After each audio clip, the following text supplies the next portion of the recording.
Every time I see an adult on a bicycle, I no longer despair for the future of the human race. Today, we'll present a simple nudge that will give Mr. Wells some hope.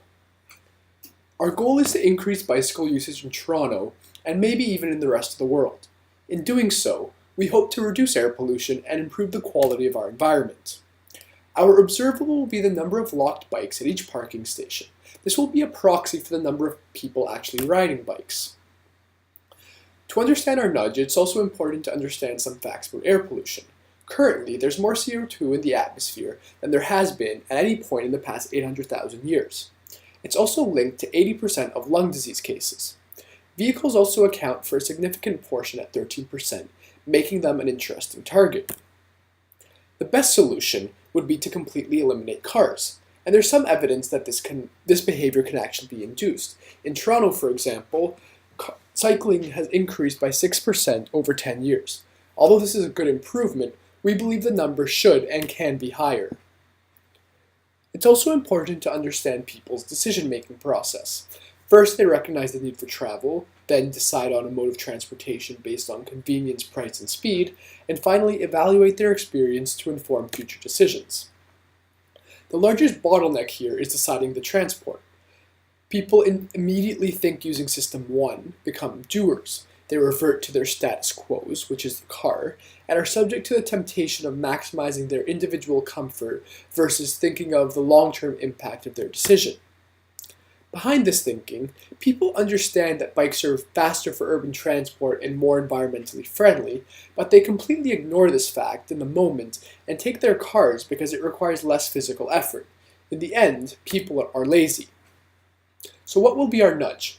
We want to redesign bike parking stations to remind individuals about the effects of air pollution.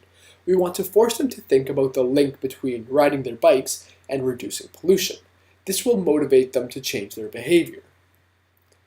Our design will be a pure nudge. We'll add a cloud indicator to each bike parking station, which continuously transitions from black to gray to white.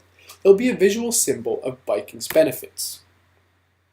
We expect that this will force the activation of System 2, and individuals will become planners. By considering the long-term effects of their actions, they'll overcome or override their inherent laziness. Is this realistic? Well, it's simple because it's single, fixed, autonomous addition to pre-existing bike parking stations. It's cost-effective because the signs can be easily manufactured, and it's scalable because the design is standard and can be applied to each location. To test the validity of our nudge, we'd run a randomized controlled trial across different Toronto neighborhoods. Half of the stations would be given a cloud design, and the other half would be left unchanged. We then record the number of bikes locked at each station and compare them between the two groups. Two important details here are the independent and dependent variables. The first is the presence of the cloud, and the second is the number of locked bikes.